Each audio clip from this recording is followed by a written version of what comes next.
The Nintendo Switch is getting something that the Nintendo Wii U never really seemed to receive, and that is good third-party support. More and more third parties are jumping on board with the Nintendo Switch, and it's like every day a new game is getting announced for the system from a third party. And it's not just like a one-man indie company studio, which there's nothing wrong with that, of course, but it's good to have more AAA releases in there as well. You're getting big blockbuster games coming to the platform. And of course, because of this, everyone wants to sort of figure out why that is eventually happening, why all these, developers are coming over to the Nintendo Switch. And there's pretty much two sides of thought with that.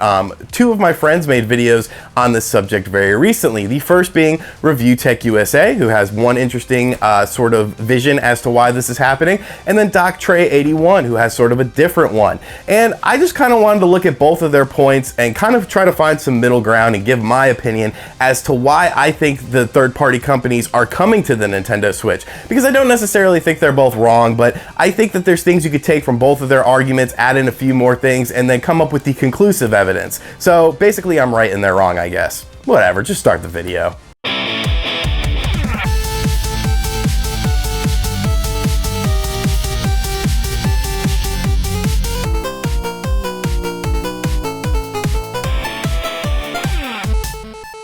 Alright, so starting things off, ReviewTechUSA made this video saying, thank me for the Nintendo Switch's third-party games coming to the platform. And he didn't necessarily mean him like as an individual, like he's this almighty person. He just meant people like him. And what Rich was basically saying was third-party developers are coming to the Nintendo platform because of people complaining about the lack of third parties on the Wii U. A lot of people were very hard on the Wii U. The Wii U did not have many games when it came to third parties. Sure, there was that initial, right at the system launch, there was a ton of games, but none of those games ever even sold well, and some of them were pretty good. Batman Arkham City Armored Edition is one of my favorite games on the platform, but still, even that didn't sell well, and that utilized the Wii U pretty much to its full capabilities, in my opinion. So what essentially Rich is saying is the people who bash the Wii U constantly, who were against, some of the policies of the Wii U, who spoke out against the Wii U, are the reason that Nintendo has sort of had this change of thought.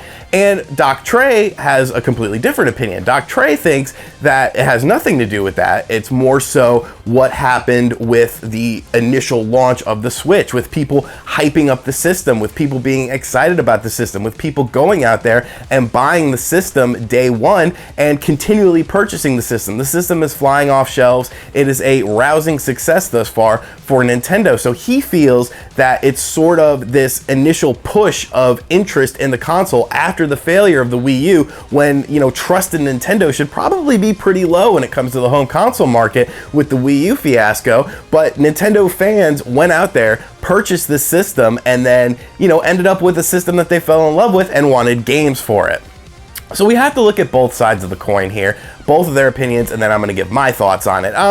Basically, I think Rich is sort of on the right path there. I think being vocal about the Wii U and the lack of Wii U success and the lack of third-party games on the Wii U did sort of, help things out. I don't necessarily think YouTubers have this almighty power when it comes to the world of video game development and whatnot. I think there is some power, but I think it's not as big as a lot of people would like to believe it is. But when you consistently get negative press, whether it's, through YouTube, through video game publications, a lot of video game publications, the main ones are all online stuff now, it sort of plays a toll on you. You start to see all this negative feedback. You start to see people lashing out against your platform. And then, of course, that in turn, it takes a hit on sales. Nobody's buying your platform. Nobody's buying the games available for your platform. So I think Rich is right in that sense. I do not think, though, that that is the sole catalyst for the thing, for the third-party companies coming to the system,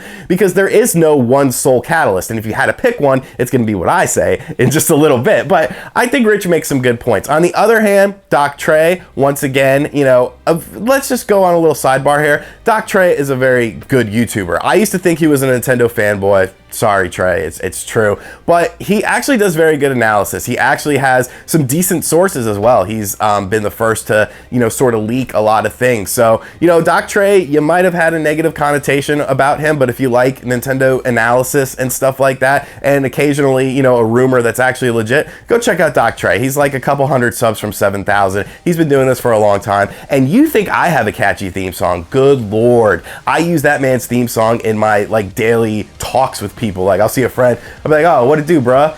What it do, bruh? And then in my head, I'm like, talk of the town, Nintendo, Doc Trey, still holding it down. I'm like, God, I gotta get that on my head. But go check out Trey's channel.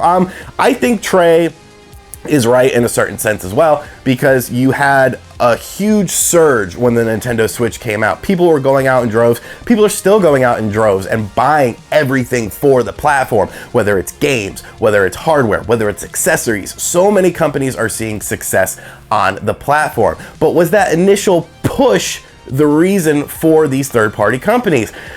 I don't think so, because I think it does help, once again, much like what Rich was saying, where, constantly down-talking the Wii U, constantly telling Nintendo what they need to be working on, does help in a certain, standard. I don't think it's the sole reason. In my opinion, what's happening, who we have to thank for the third-party games is Nintendo themselves. Because let's look at a couple of these games. Let's look at Doom. Who's publishing Doom on the Nintendo Switch? Anyone? Anyone? Oh, it's Nintendo. Skyrim. Who's publishing Skyrim? Anyone?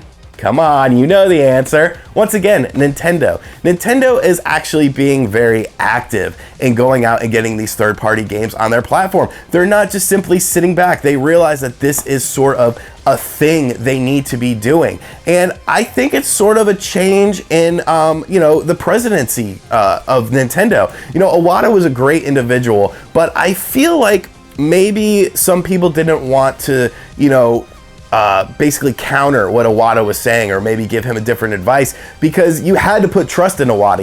He did the Wii and the DS era for Nintendo, which was the most successful era of Nintendo. He made so much money with the Wii U. It was obviously something in his vision, and same thing with the Nintendo Switch. The Nintendo Switch is in his vision. I just think the technology wasn't there for the Wii U, and Nintendo had just, they put in all this time, they put in all this research and development into what the Wii U was. But back when that system was being developed, mobile technology, stuff like the gamepad, very innovative, but the technology wasn't quite there. And you're sort of seeing the Switch is what the Wii U should have been. If the Wii U was the Switch, I think it would have been a completely different ballgame. But that's, as Iwata passed away, Kimishima came in, and he's sort of more of a businessman. Iwata always said he was a gamer first, and Kimishima, to me, is definitely a businessman first, but he seems to be making very good decisions. And I also think that there's something going on with sort of a changing of guard. How Nintendo has this old guard mentality where, the elder Japanese of Nintendo of Japan seem to essentially run the company no matter what region you're in. I'm seeing a change in that. I can't, sit here and say, hey, this is definitely happening. But I think the proof is in the pudding. Games like Doom, games like Wolfenstein, games like LA Noire, these are games that obviously somebody had to go out there and say, we want these games on the platform. I don't think, they would have just done this just to do it. So somebody is out there doing it. Something else I want to mention is, I was recently on vacation up north, and I don't have cable at my house, but my grandparents do, and I was watching FXX, watching a Simpsons episode, and on comes the Nintendo Switch commercial. And I'm like, okay, what game is this? And it's a younger black dude walking through a neighborhood, and I'm like, well, what is this? And then he's meeting various NBA players, and I'm like, what? No, this can't be. And it was for the My Neighborhood mode of NBA 2K18. There was a dedicated NBA 2K18 Nintendo Switch commercial on national television for a third-party game. What? That to me is crazy, and it was a Nintendo commercial as well. So there's definitely a changing of the guard, whether it's, officially announced, or Nintendo of Japan is just like, hey, you know what? Maybe we should let NOA have a little more freedom here. Maybe we should let NOA see what they can do with the Switch in the States. And I honestly think that is what's going on. I don't think you could, thank, or give credit to any one individual or any one group of individuals for these third-party games coming to the Nintendo Switch. You have to give Nintendo credit for getting these third-party games to the Nintendo Switch. And, you know, third parties are seeing the success. I've always said third parties don't care about power. They don't care about anything. What they care about is what they can make money on, especially Western ones. With games like Super Bomberman R and Ultra Street Fighter 2 Turbo selling as well as they did, over 500,000 copies at least, that right there shows that Nintendo Switch owners want games. They don't even, you know, I love both of those games. Do not get me wrong. Super Bomberman R, Ultra Street Fighter 2, two games that I've played a ton, two games I really love. But they're for me.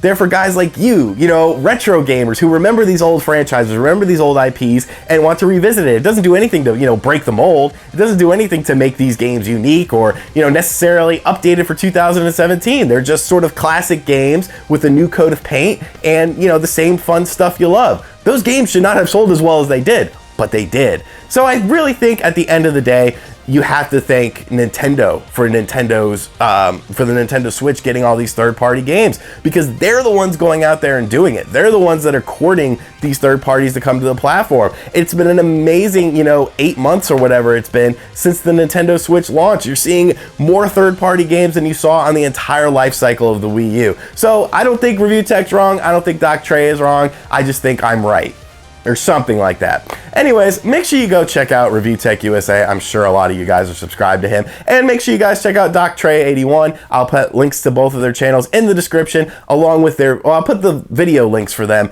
in the description so you guys can go check that out. Now, if you stuck around to the end of this video, I actually want to do a quick unannounced update on the channel. I have been out of town. Before I left, my mic messed up. I wanted to film about 4 or 5 videos. I ended up filming 2, so content has been a bit slow. My living room is full of product to review. I have so many videos I'm working on right now, so the next, you know, 5-6 days you might get like 7 or 8 videos. So, you know, if it gets a little overbearing, I totally understand, but I need to catch up. I need to get back on track. Thank you guys for sticking with me, sticking with the channel, and I sincerely appreciate it. Be on the lookout for a Retro World Expo video. Let me know anyways what you think about the whole Nintendo Switch third-party situation, who you thank for the games coming to the platform, and I will catch you guys next time. Later. RGT 85, RGT 85.